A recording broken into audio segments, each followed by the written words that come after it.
I thought was particularly appropriate for this show. And he says, in a time of universal deceit, telling the truth is a revolutionary act.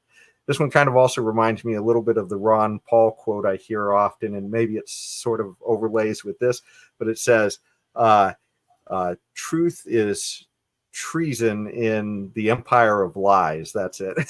So, but anyways, yeah, I mean, it feels like telling the truth nowadays gets you censored, right? I mean, there's all these fact checkers and other things out there. But essentially, if you're not going along with whatever the government narrative is, that's going to get you censored, and in some cases, in some countries, even outside of this one, Western countries, might even get you thrown in jail. So, anyways, you guys have some thoughts on Orwell and this particular quote? James, since you're visible tonight, you want to go? Oh, well, the only thing I can really think of at the moment, because I'm all unprepared for this today, is is that how it's very similar. It's very similar to those who know history are doomed to sit by and watch everybody else repeat it. It's kind of this. It's a similar line where, if you're a truth teller, you spend a lot of time frustrated that so much of the world doesn't see, if anything else, more perspectives than they do. It's I don't know. This is what happens when you don't have any time to prepare for the show. You don't have anything for me, Leon. Didn't give me time to think. You know what is really scary about what's going on here, excuse me, is how many Americans, how many of our fellow citizens is cheering this thing on, clapping when censorship is in our very eyes. You see the left wing media thinking it's so wonderful to stop people from speaking during the COVID pandemic, to stop people from speaking about certain ethnic groups, to stop people from speaking just because they disagree with their point of view. This is a very dangerous thing. And I mean, George Orwell is absolutely correct, and the Rand Paul quote you gave, Jason, is also very pertinent. That telling the truth now have become like a crime, and your truth, your words must now be approved by someone, apparently some invisible person, I guess, who is know all and see all. Maybe the gods of the left, who believe that only their speech is good speech. This, though, is a dangerous path that we are walking, where one of the founding pillars of this great land of ours is under attack. Uh-oh. Uh-oh. Did Leon just get censored? Yeah, Leon got censored. Well, that brings up a point, though. Actually, it's how in the modern world, we have a lot of people who get to speak my truth, right? They get their truth, but nobody else gets their truth. Some people get to speak the truth, even if it's a perspective, and other people can't actually speak the truth, even if it's the actual truth. We live in strange times, right? May you live in interesting times is a curse that we are currently living, I think, is a. Yes. Yeah. No. Yeah. This is definitely scary times right now. I mean, it just seems like one thing after another. It seems to be challenging. Just seems to be challenging our concepts of what is normal anymore. What we can expect. I mean, we see just crazy activity around our borders, around even being able to identify what a woman is. I mean, we have a president who says he's chosen somebody specifically because they're a woman, and then that person won't define what a woman is. I mean, that's literally, the kind of times we're living in. It seems like one thing after another, it just seems to get more bizarre. So, yeah. Well, if you can circumvent the truth, if you can force people to speak lies, you can force people to live a lie, right? That's kind of the theory. And, more and more people are willing to speak something they find not to be true. And I actually find that more dangerous than, this people are saying things that they know not to be true in their heart, that they don't believe. And there's always some of that, you go along to get along, but it seems different now, right? It seems a little different now. Yeah. Well, let me take us into our first story, and I'm not sure. Hopefully, we'll get Leon back here, but our first story has to do with uh, essentially, the martyrs of censorship that are going on right now. And recently, Tucker Carlson did an interview, or not an interview, rather. It was sort of a mix of an interview and a news story, but he did a story on a guy named Gonzalo Lira. And so this guy was an expat living in Ukraine, and he was essentially putting out his own blog, video blog, I believe, where he was just saying what he saw inside the country. And so there was a lot of people saying, hey, this is pro-Putin stuff. This is pro-Russia stuff. And of course, Tucker gets accused of being pro-Putin a lot too. But the crazy thing was, though, that we are backing that country. We have given them hundreds of billions of dollars. And, this is a guy who was essentially saying things that weren't flattering about Ukraine, and he was censored for it. So, so this is, somebody who just died in a Ukrainian jail for essentially saying things that their administration did not want to hear.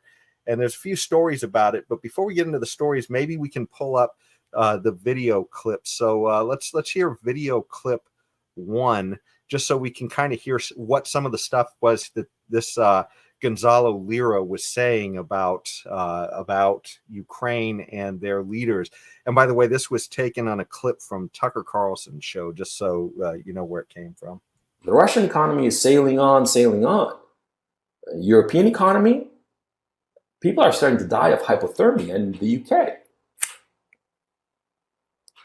because they don't have access to the cheap energy of Russia from before.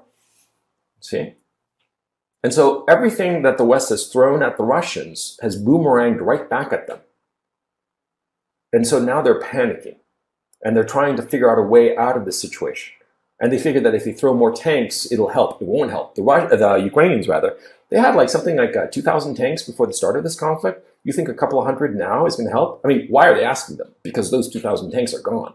That's basic, And so what, a couple of hundred, maybe 300 tanks, is that going to change the outcome of the conflict? No, it won't. The Russians are just going to destroy them. In the West, all of the propaganda has said that Zelensky is a hero, a Winston Churchill figure, and the Kiev regime are just angels and stuff like that. No, they're bloodthirsty murderers. So there you have. Oh, sorry. It's hard to take him seriously when he says when his point was that the Russian economy is sailing on and on. It's actually, if you're going to point out that the European economy is struggling because of the access because of the lack of access to cheap Russian energy, that's fine. It's a legitimate point. But the Russian economy is having even more struggles in deeper parts of the economy, and he just wants to brush that over. So I'm not going to say it's Russian propaganda, but it is a very narrow worldview, right? He's not the truth sayer that he's claiming to be. He's a very worldview. And there are no human rights in a war zone. That is the reality of wars. There's no such thing as human rights in a war. It's never existed in human history. It's not going to exist now. Well, except for the fact that, though, he is an American citizen and we are funding a country that is literally taking away his right to speak, which is kind of disturbing, because if we can't get a narrative other than the government narrative, then that's a little bit troubling. But before we get to any more on this, let's watch the second video clip, because this shows you. So that's what got him in trouble. Essentially, what you saw. That's in it. What I was showing to wasn't to say whether he was correct or incorrect. Yeah, it was just to say this was his speech, essentially, on what's going on. His was his opinion, and that was essentially being silenced. So in the second clip, he talks about being arrested and sort of what his situation was before he met his ultimate end. So can we bring up this second clip? I will definitely be sent to a prison labor camp where I will most certainly die. And so I decided that the smart thing was take my chances in terms of getting across the border. Right now, I'm maybe 5 kilometers away from the border with Hungary. Over the last 2 days, I rode my bike just about 1,300 kilometers from Kharkov all the way here to the border. And my intention is to cross the border, get to Hungary, and in Hungary, I'm going to ask for political asylum.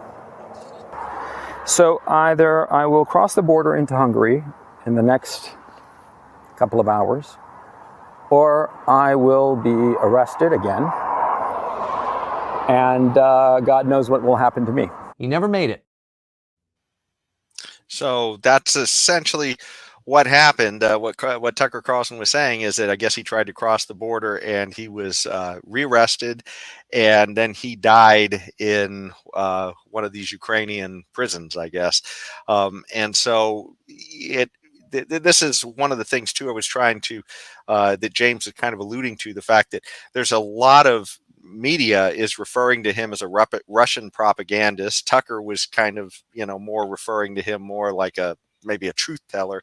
So, obviously saying that the Russian economy is great does sound like a stretch.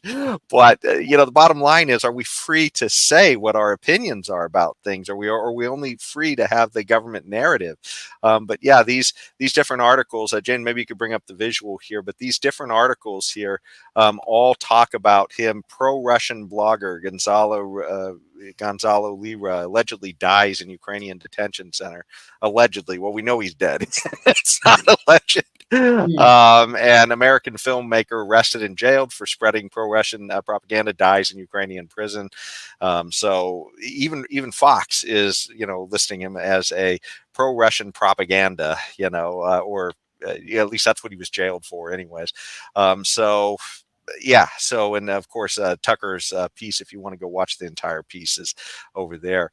So anyways, but this does seem to, I don't know if you guys want to talk about this a little more. I did want to talk about this. So I want to say one thing about this. I really want to say one thing about this, that, this is a tragic situation, obviously. Okay.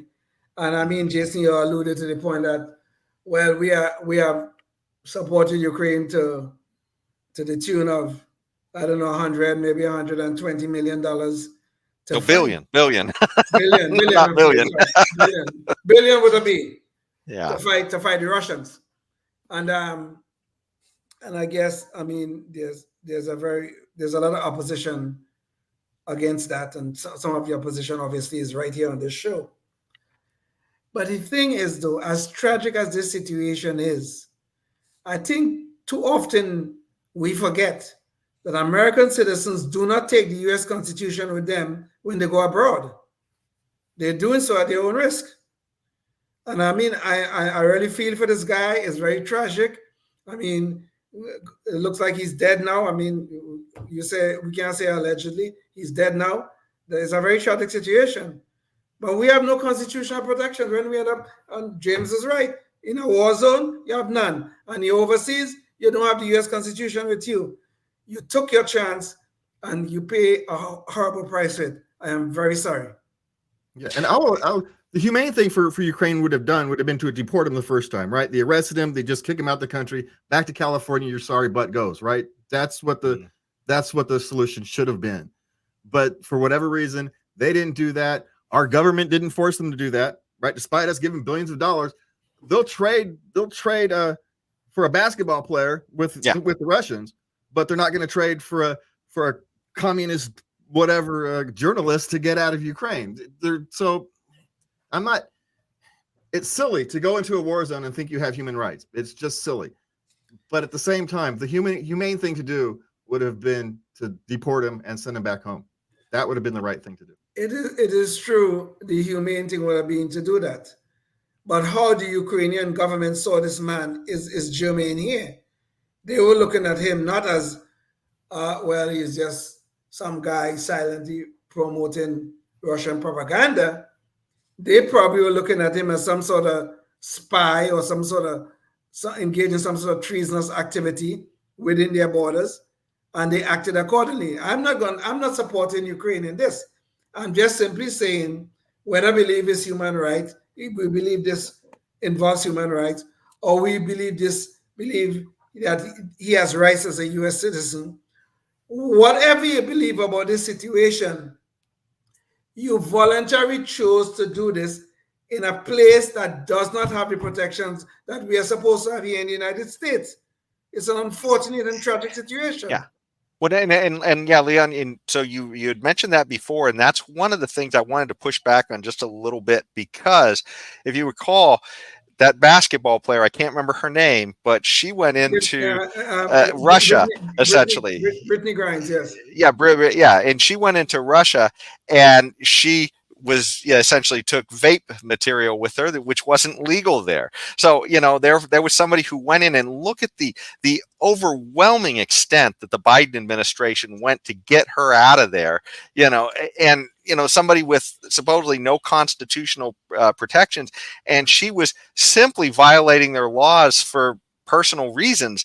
This guy was literally giving us information about what's happening over there. And I mean, that's the whole purpose of the First Amendment, right? Is to have that ability to hear a different narrative than what the government wants us to hear. And because our government didn't want us to hear that narrative either, if you listen to the rest of the Tucker interview, he interviews the guy's father, and it took them forever to come visit this guy when he was in jail. And apparently he had an attorney that didn't speak English and just all kinds of crazy stuff. So, this is one of those things where I think at the very least, certainly I agree with you guys that, hey, we shouldn't be so naive as to go to other places and assume we have all the protections we have here. But my goodness, we should at least expect our government to stand behind our rights, at least protest that or anything. They just, let this guy die over there because he wasn't mouthing the narrative of our government. So that's, disturbing, to say the least. Yes, it's a valid point, Jason, but I will defend myself here just a little bit. I think when Brittany Grimes, I think her name was released from prison, there was also another guy who was in prison. I believe he was a CIA agent or somebody in government thing at the time, and I think he's still in prison, as a matter of fact. Yeah. And the Biden administration didn't negotiate for him, but they were negotiating to get Brittany Grimes out of and it coincided with Pride Day, I believe it was. And of course, she met all of their identity criteria, so they had a big celebration when they brought her back. But this other guy was literally saying that he had been detained for reasons where they suspected him of being a spy, and he claimed he wasn't. Which to me seems pretty horrifying. Yeah, of course.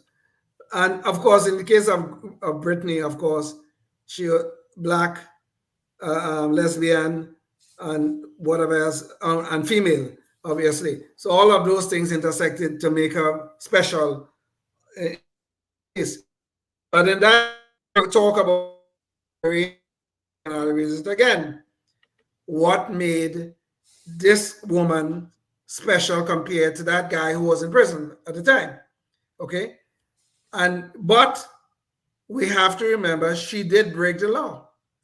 So I mean, hey, I don't care about Russian law. I don't want to be in that country and that kind of stuff.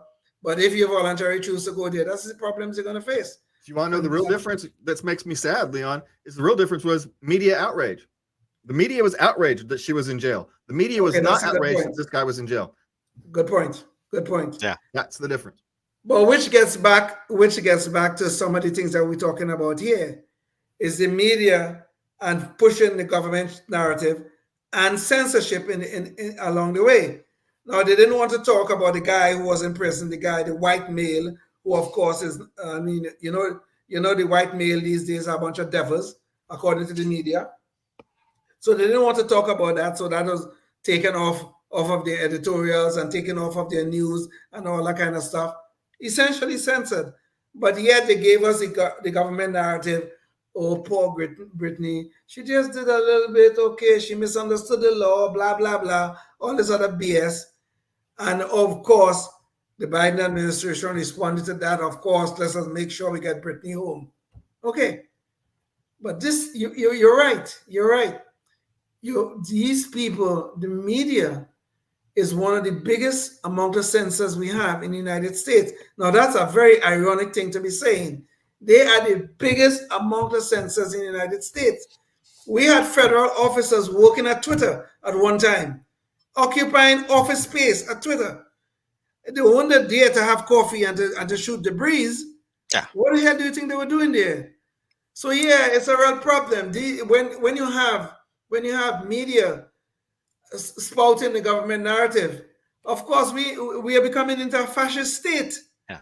And And this to is just seriously jump in problematic. and to clarify what Leon is saying here, I mean, government agencies were essentially sending communications to social media companies, and this all came out in the Twitter files recently. And we'll Yes. talk briefly about that in the Knucklehead Noise Patrol. But the issue was that they were asking for specific censoring to occur of private citizens, and that is, once again, the state reaching in and trying to censor private citizens. But one of the things I wanted to bring up with this story too, and granted, we don't know for sure, how relevant what Gonzalo Lira was doing as far as, was he giving us the straight scoop, or was it, maybe a sort of a propagandized story? But the issue of being able to hear these things and government shutting it down is the big issue. And where this can really go into play is we've seen this happen a whole bunch of times recently and over the last 10 years. And so one of the stories I wanted to give you a little update on is what's happening with Edward Snowden. And so James, maybe you could bring up that visual real quick. So Edward Snowden was arrested by our government. Well, no, he wasn't. They tried to arrest him, rather. So he was he was a contractor for. So he was hired as an analyst for a contractor of our intelligence agencies. I believe the NSA. It was the National Security Agency. Yeah. Yes. And so he was an analyst, and he saw that what the government claimed it was doing was not actually what it was doing, what they claimed to the public. And so there was a video that had Eric Clapper, who was the director of the National Intelligence Service, and he had said when he had been grilled in front of Congress, the whole point of congressional testimony is so that the people can find out what some of these agencies are doing. And they asked him point blank, "Are you spying on the American people?" And here was his answer. This is KOL 4, so we have to jump one on this since we're doing a slightly different order here. Does the NSA collect any type of data at all on millions or hundreds of millions of Americans? No, sir. It does not. Not wittingly. There are cases where they could inadvertently, perhaps, collect, but not wittingly. We have evidence, new evidence, for the Obama administration's unprecedented security efforts. The National Security Agency is keeping track of the telephone records of millions of Americans. Britain's Guardian newspaper obtained a copy of a secret court order authorizing the data collection. The document shows the information is being collected indiscriminately and in bulk. And it was Edward Snowden who brought that information out to the public. And what happened to him? He got chased by our government. He released it to Glenn Greenwald and I believe the Guardian, overseas in Hong Kong. And then he wound up having to run from there to eventually an airport in Russia, where he wound up essentially being in limbo for quite a few years there, and eventually he was given Russian citizenship not too long ago. And the main reason he says he took that was because it allowed him travel privileges and his family travel privileges by him being a citizen there, so that he could actually visit with his family and have them come live with him. So that was a big issue there. But I mean, the idea that this man and James, can you bring up the visual real quick of the story? 10 years. This is an absolute shame of our country. This guy, what did he do? He exposed the corruption at the top of the government lying to the people in front of Congress. And who's the one who's punished? That Clapper guy, he's actually got news contracts. He's a commentator on CNN and other places. Mm-hmm. Edward Snowden is in exile. I mean, he couldn't even see his family for quite a while.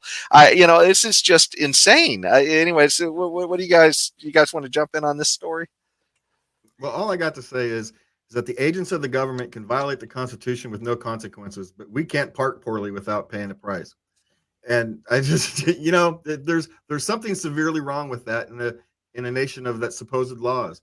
And those laws are supposed to apply to agents of the government as much and as well as the average citizen. And it's no longer happening.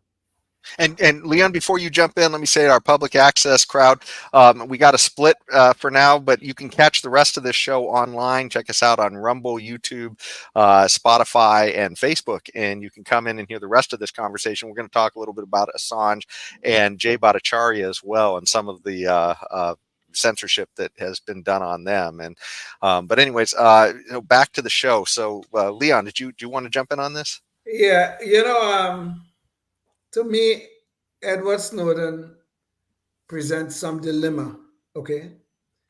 Because it is true that we believe, we as liberty-minded people believe in the rule of law, right? And Edward Snowden really broke the law to release this information to the public. Now, I think what he did was a moral thing to do.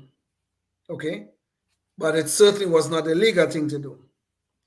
So then the question becomes, to me, if it's moral for him to do it, but illegal for him to do it, should he ever be prosecuted for it?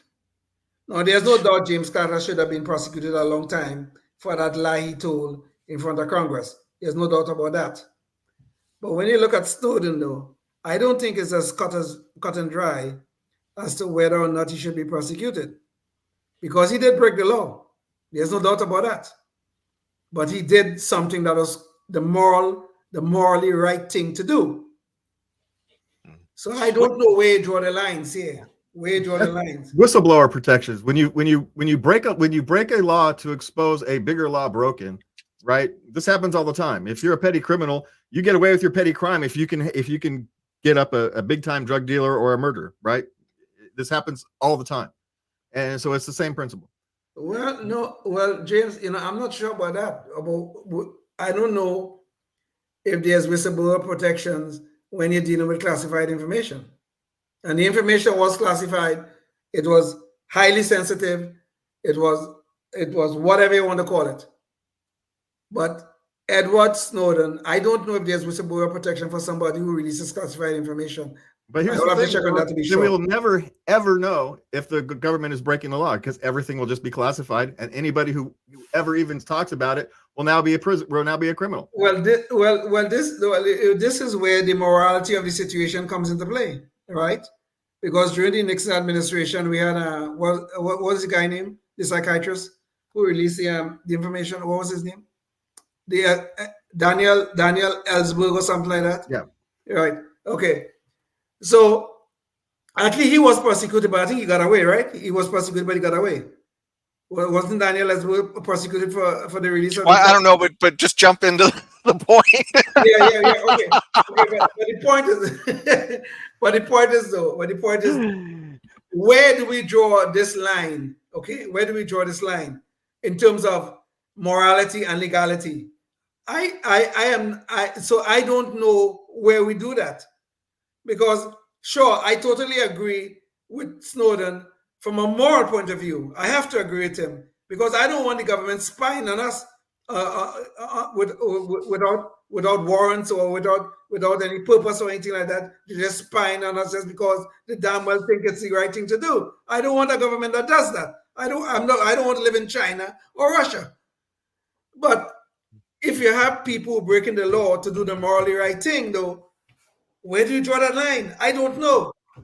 Yeah, and just to give another example, suppose it's a runaway slave, and you go back a couple hundred years and you're helping a runaway slave. Well, technically, you're breaking the law. Should that person be, I would think most of us would hope that the government isn't going to prosecute that person. But back then, I'm sure there would have been some people arguing that the person should have been prosecuted. Well, some people would, because there was the slave the Fugitive Slave Act prosecuted people for helping slaves get away. But that was just an example, like of a moral case, you know, maybe. Yeah, that I know. fits into your I moral. understand. Yeah. True, Jason. I Yeah. understand the point of the morality Yeah. and the legality of issues. Obviously, Yeah. slavery was a big immoral thing, and there were a lot of people who helped quite a number of slaves escape slavery, which I think is morally right. Obviously, I think is morally right. But what happens when your moral actions also breaks law in a country that believes in the rule of law? There's a clear conflict here. There is, and I think that's kind of like what James is saying. Sort of, hopefully, the greater, you know, weight takes precedent. I hope, and that's, you know, if the government lies to you, I can't imagine a worse thing than, because if the government's lying to you, then is anything being, you know, is anything intact at that point, right? Sure. Once the government is lying to you, it's like everything is off the table, right? I mean, because you can't be sure that any contract is good at that point. So. Yeah. And not only that, and that same government has the power and authority to classify information where they can hide things very, very deeply. Okay. Yeah. And if somebody don't do the moral thing by releasing some of that information or telling us what's going on, you are left in this government. You're left in this country where you have the government doing all sorts of things that violate your constitutional rights, and you don't even know about it. Well, speaking of getting your constitutional rights violated, and I'm not 100% sure it applies because I don't think Assange is an American citizen, but Julian Assange, he's not. Yeah, so Julian Assange is in a pretty bad situation with our government right now. He is being, and Jane, maybe you could bring up the visual here. He is being hounded by our government for essentially, I believe it's for espionage, right? Because they're claiming that he essentially participated in getting government secrets exposed to the world, kind of like what Snowden did, except for the fact that Julian Assange didn't actually go in and steal the information. A whistleblower handed him the information, and the information happened to be of actions that our government was taking during a war that it didn't really want our citizens to understand how the government behaves during that war. And we have a video clip of that. And I just want to give you a little bit of warning for anybody who's not aware of the Julian Assange video clip. It is a little bit graphic in the sense it doesn't show, you know, horrifying blood or anything like that, but it does show our government essentially killing people who were non-combatants in a situation, and that is what Julian Assange is being persecuted for. The idea that he told the public the truth about some of our actions overseas. And James, maybe you could roll that clip. It's KOL 3.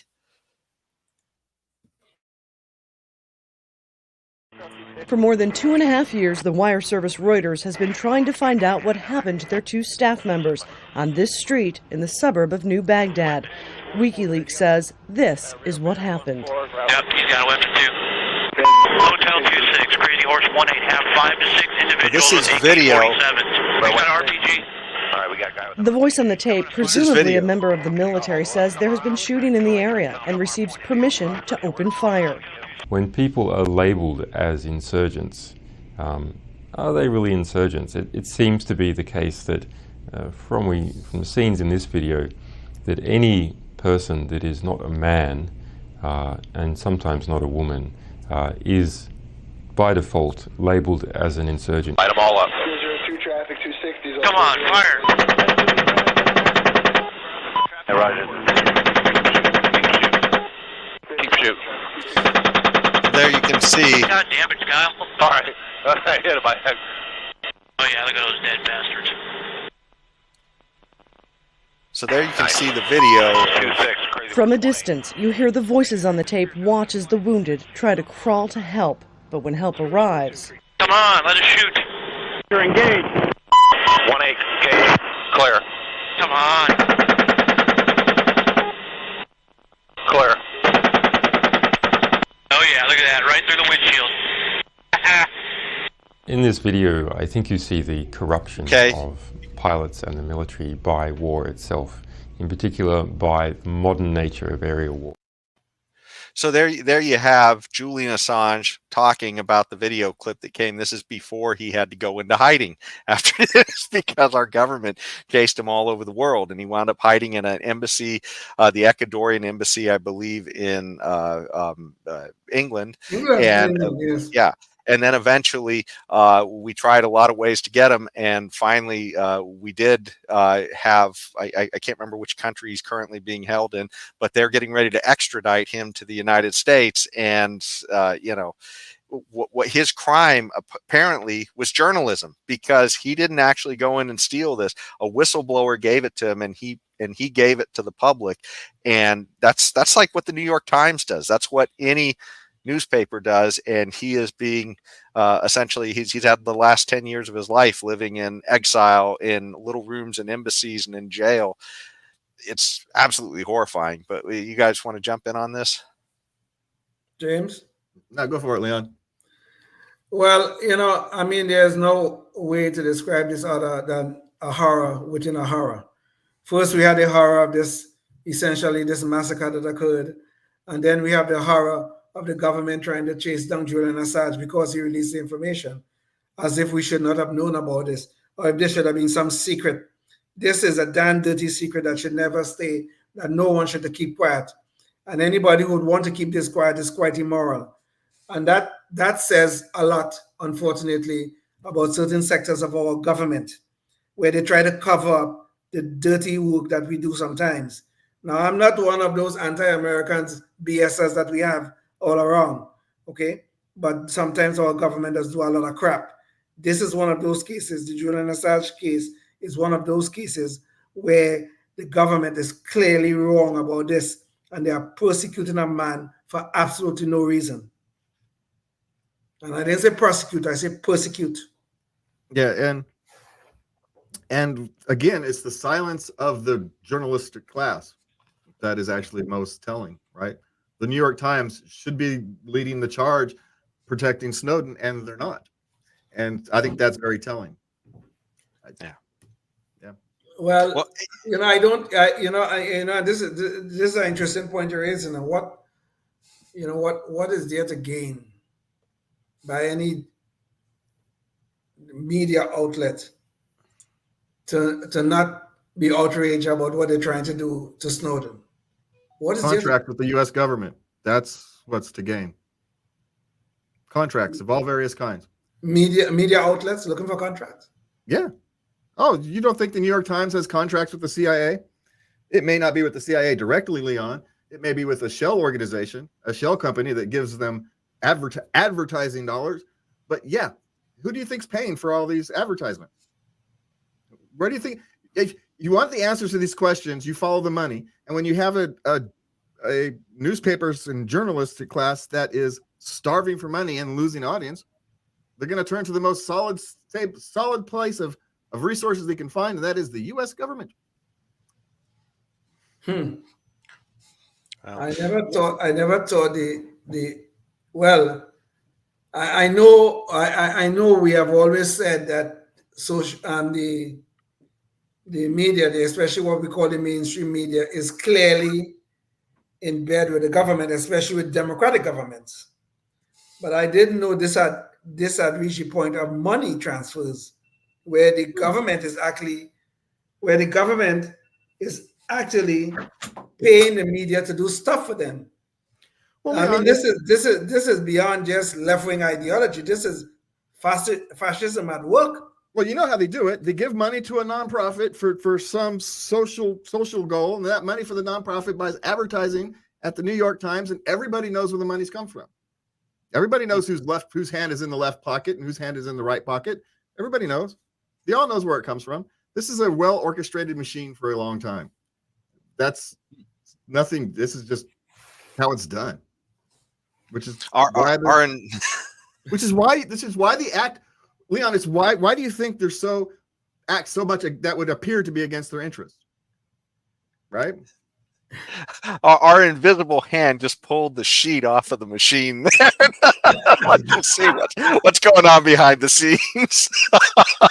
Well, I mean, you are saying you are saying, James, I'm not disagreeing with you, okay? The grift is real, Leon. The grift is real. I'm not disagreeing with you, but you are saying that deep state that we always talk about, we always theorize about, is really deeper than we really think. Oh yeah. The roots go all throughout the soil. Oh yeah. How many left wing or how many nonprofits get their money from some kind of government grant? So now all these nonprofits who get their money from government grants are now beholden to the government. And so the consequence, that's just the natural consequence of some of these grants, will be to give money to these newspapers and whatnot for advertising. It's all ugly, very, very, very ugly, Leon. It's very, very ugly. Yeah. Well, certainly one thing is definitely clear, and we've heard Glenn Greenwald and some of these others talk about this, but that some of these reporters literally are just mouthpieces for government agencies. I mean, it's sort of like there is no journalism going on in some of these cases. It's literally their scoop is the government agency calls them and tells them what to say, and they say it. Right? So why are they willing to do that? Right? Why are journalists willing to do that? Yeah. Now, but Jason, though, I mean, we have always talked about this thing as there's an ideological alignment between the government and mainstream media. And as a result, they always end up pushing the government narrative, especially when it's a democratic government. But what James is saying here is something far more insidious. Yeah, he's saying one step beyond just repeating what they tell him to repeat. Yeah, He's saying that they're actually giving them something beyond just the exclusive. Yeah, right. Exactly. It's all nice and indirect, so no one sees it except for those who fill out grant applications and understands how the long term. Yeah, it's just the natural way these things work. Right. Once your organization is dependent on government grants, your organization is dependent on government grants. Well, and for anybody who's out there watching and they don't quite understand the rot that's going on in journalism, the lack of inquisitiveness, just think about the Nord Stream pipeline story. I mean, here you had an instance of our president literally saying to reporters that we would be sure when they asked him, how we could be sure that we could shut down the Nord Stream pipeline, and Biden assured him, because they said, well, it's not our pipeline. Oh, don't worry. He said, we can shut it down. He said something to that effect. And then lo and behold, a month or two later after the war starts, the pipeline is blown up, and the only guy reporting on it really is Seymour Hersh, who is an old school journalist, but almost all of these other guys associated with the big papers, there's like no, inquisitive nature about, being skeptical of the government story. I mean, the government story was, the Russians, they blew up their own pipeline. I mean, why would they do that? I mean, it's their pipeline. All they have to do is turn a knob and shut it off. Exactly. But just even though that's a very good example, but I think the more damaging example we saw of this in terms of the media and its interference in our lives, the adverse interference is the Hunter Biden laptop. The people who signed, the 51 persons who signed, Intel chiefs, all these different Intel spooks like Clapper. They were all government employees or former employees. They're all part of maybe the same deep state that James is talking about.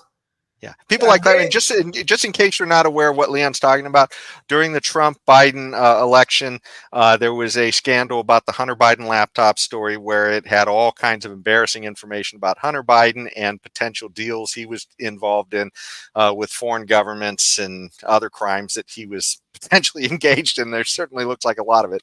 But the point is that broke just before the election. Yeah. And suddenly the narrative coming out of, all of these intelligence chiefs that, by the way, it turned out was requested by Biden's what is that guy now? His Secretary of State or Chief of State? Yeah, Blinken. Yeah. So Anthony Blinken, it turned out he requested this letter. So it wasn't like something that came on its own. He requested them to give him a letter that said this was Russian, disinformation. And sure enough, they all got together and made a letter, said this is Russian disinformation. So it's kind of circular. He asked for a letter from the experts, supposed experts, saying this is Russian disinformation. They give it to him. And then the press just says, oh, see, it's Russian disinformation. There you go. Yeah. And then, of course, nobody bothered to investigate. In fact, they even shut the New York Post access down to some social media as well, which was what Leon was getting at earlier with the Twitter files. Yeah. But all of these things, even though I'm a little bit skeptical of James, the depth of the deep state as defined by James. When you're seeing all of these things, I just said that Twitter was occupying space. The FBI was occupying space at Twitter. They were in the office of Twitter daily at one point in time. They're not there anymore because of Elon Musk taking over Twitter. So maybe it's not too far of a stretch. It's not too far of a stretch to say what James is saying in terms of money transfers. Maybe they don't go directly, like James have suggested. But this is some bad stuff. Yeah, this really is. They don't have to go directly; they just go indirectly. Yeah, sure. Yeah. True. It's just like union money goes indirectly, right? It doesn't have to go. It's all the same. It's all the same. We've talked about a few different cases that are huge. I mean, in the sense of what we're doing in terms of foreign conflicts, how we're essentially blunting information that may help us to get out of foreign conflicts. But even more closer to home is what just happened to us in COVID. And Jane, maybe you could bring up the visual on this. So we don't have a video on this one, but this one is essentially goes back to the Twitter files stuff and all of these other social media companies. And essentially the idea that any voice that was skeptical of the Biden administration's voice on COVID was that they tried to censor. And Dr. Jay Bhattacharya of Stanford was one of those voices. And they tried to put together this thing called the Great Barrington Declaration that we talked about on the show, which essentially just was sort of a reasonable approach. It simply said, hey, look, there's different groups of people that are affected by COVID in different ways. Let's not lock everybody down. Let's just, try and help out the old people to stay isolated and let the young people go about their thing. And, we'll try and do what we can. And that's because lockdowns just simply are not going to work. It was what they were proposing. And what, aside from trying to get them stopped with fact checkers and all kinds of other stuff, and granted, these are esteemed scientists. These are not like just some fringe scientists. There was, I believe, a Nobel laureate who signed on to this. And, these were people from big colleges who thought this. And here in this story, it says it was later revealed that the NIH director, Dr. Francis Collins, called for a swift and devastating takedown of Bhattacharya and his co-authors of the Great Barrington Declaration, whom Collins dubbed fringe epidemiologists, in an email to Anthony Fauci. So, I mean, they were literally essentially orchestrating the media to take these guys down. So to shut down. So this is the government, the top people in our government on COVID, Fauci and Dr. Francis Collins, trying to squelch contradictory information. And they call that the science. What do you guys, it really fries me. My theory is looking better and better all the time, is what I'm saying. In this case, Pfizer was the pipeline. Yeah.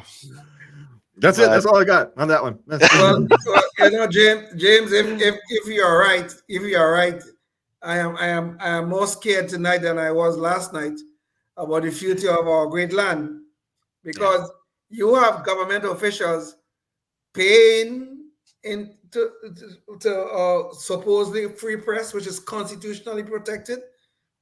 Government officials paying. I mean, obviously, I it's not need to direct, remind but you, here in indirectly. California, our Democrat, they want to directly pay news organizations. They want to directly pay the New York Times and directly pay the San Francisco Chronicle or directly pay the Sacramento Bee. They want to do that.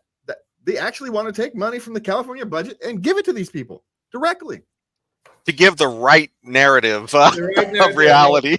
To save local journalism, right? To save local journalism for them. That's You know, as a matter of fact, just yesterday, now that you say that, I just remembered that just yesterday, Adam Schiff, you know, he's running for the Senate. I was talking about he wrote some letter to someone. He have some concerns about the New York Times. Well, the Los Angeles Times is failing right now. They really have some problems. You know, when you go woke, you go broke. And he was talking about, he's so concerned about the same local things he's talking about, James, local newspapers and blah, blah, blah, and all kind of stuff and things like that. But obviously, when a government is concerned about anything, you know what follows is money to bail them out, right? Money to bail them out. Yeah.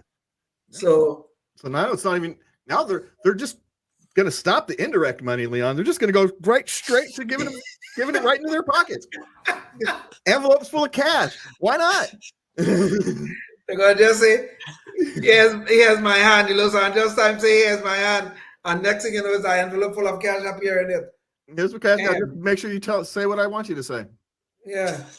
Just make sure you have the right narrative. Yes. Yeah, or you don't get your check next month. That's what happens. Well, and by the way, too, I mean, like Project Veritas, they actually have discussions of, you know, these internal discussions that they've gotten recorded and are out there of the New York Times discussing essentially their strategies of you know, how they're going to try and get Trump and things like that. You know, that's their coverage. But you know, speaking of that, this brings up one more related story, and I want to bring that in because it brings it home. All these other stories were stories in the past.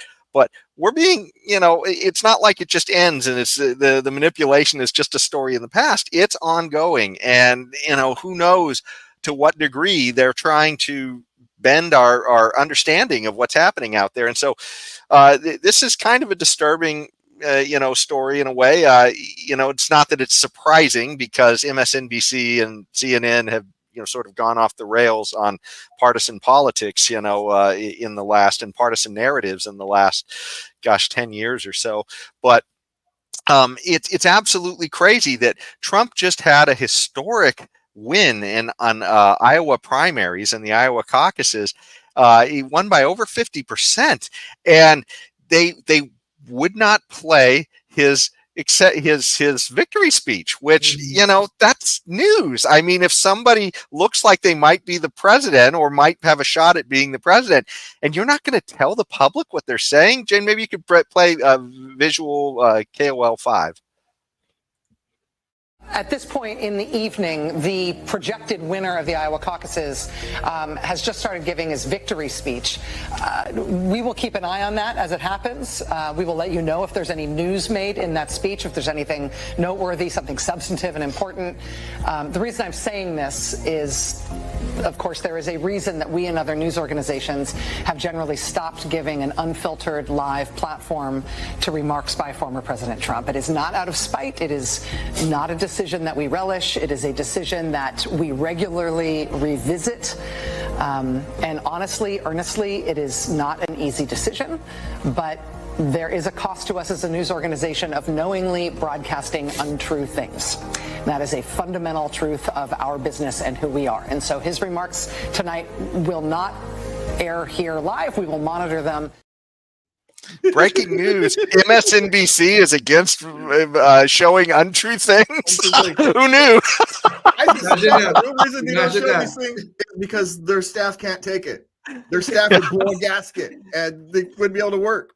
And so that's why they don't actually show these things. The staff in this newsroom simply couldn't take it. But it is hilarious that MSNBC, of all places, is talking about not airing untrue things. How many untrue things they have aired over the last few years. It's amazing. These people have Joy Reid working for them. They have Rachel Maddow working for them.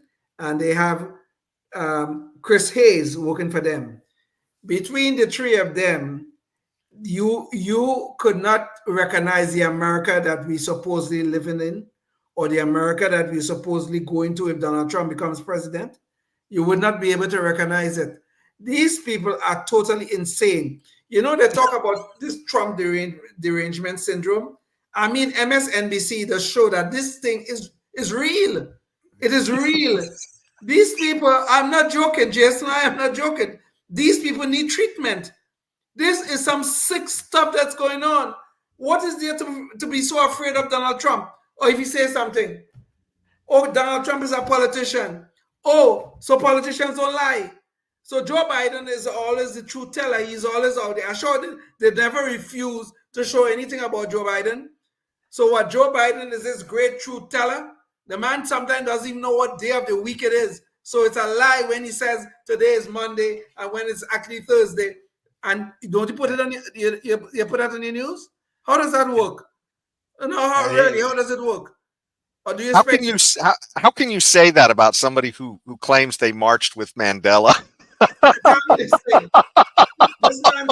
This man said he was honored. He was honored to be arrested to go and try and visit Nancy Mandela. Really, Joe? He said he traveled how many millions of miles on the Amtrak train, and he used to talk to this guy every day, and he was talking to him about 20 years after the guy died or some kind of ridiculous thing like that. And they play all of these things. That was, you didn't have a decision about truth telling at that time. You didn't revisit that one. Oh, okay. All right, thank you for letting us know, Rachel. And Rachel Maddow, of all people, could sit on TV and tell us that with a straight face. God help us in this country, yes, really. Yeah, I wonder if she'll tell us the truth about Eric Snowden and Julian Assange. Yeah. Which they seem to be oddly silent on. Oddly silent about, yeah. Well, they're oddly silent about a lot of things, including Hunter Biden's laptop. They're oddly silent about it. Well, you know, this is the thing that kills me the most, though, is if somebody is, let's say you did have a president who you think is lying to the public, wouldn't you want to cover that? Isn't that news? Yeah. I mean, they're claiming he's lying to the public, and then they're saying, but don't look, we're not going to show you, but we'll tell you if we saw anything. Don't worry about it. He has 24 hours of programming to counter it, but it's too afraid, but they can't show a 20-minute speech. Yeah. They've got 23 hours and 40 minutes to counter his 20-minute speech, but they can't do that. They somehow not competent enough to do that. Our journalism is I tell you, they're trying to squeeze themselves into a 4-letter word. I don't know how they're going to do it, but they're trying really hard. But yeah, it's anyway. We're getting near the end of the show, and so let me just bring up for our Knucklehead Noise Patrol. This is kind of a funny clip that relates to all this stuff, and we're talking about the way the government is trying to censor what we're hearing. That's constantly, and one of the things that came out about, you know, during the Twitter files and all this other stuff is the government literally came out and overtly tried to tell us that they would tell us what information was true and what wasn't, which is kind of the job of the media. That's been the traditional job, to be skeptical of whatever the government says. But now they're telling us that don't worry your pretty little heads about it, media, you know, people. We will tell you what's true. Yes, and so we'll take care. Well, and so our Department of Homeland Security, and James, maybe I can get the visual of this up. They literally tried to bring an Orwellian Ministry of Truth. They called it a disinformation board. But essentially, we're talking about a Ministry of Truth. They will don't worry your pretty little heads about it, journalists. We will tell you what's true and what's not. And so they what tanked it, the craziest thing of all, is how crazy the person was that they tried to make the head of that. If they hadn't picked such a lunatic, we might actually have a Ministry of Truth right now, which is the real disturbing thing. James, can you play the visual? We're going to show you what this woman was putting online, who was supposedly the person who could tell us all what was true and what wasn't true, and she would tell us all that.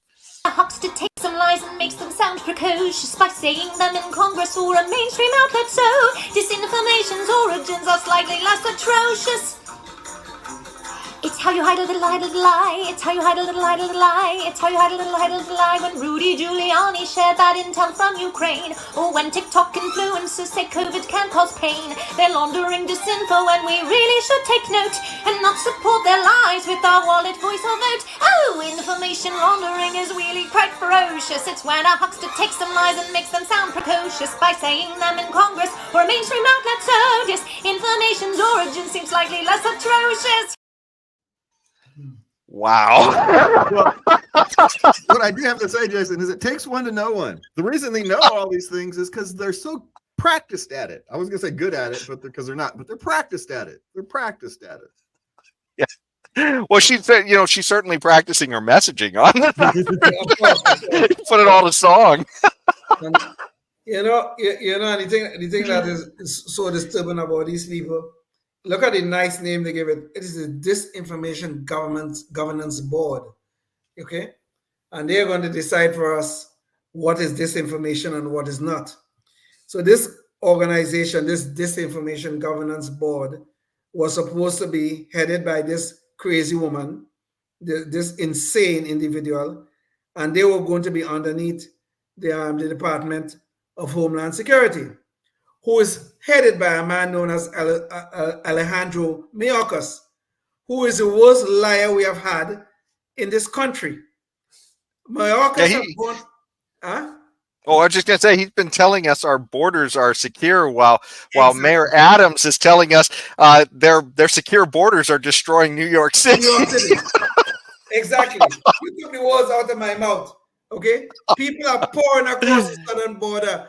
Mayors are complaining that their cities are being destroyed. But Mayorkas is telling us the border is secure. Don't worry about it. But you know what's ironic about this? The Biden administration never told us that's disinformation. Notice, they never said that was disinformation. And they're still telling us Leon. the border is secure.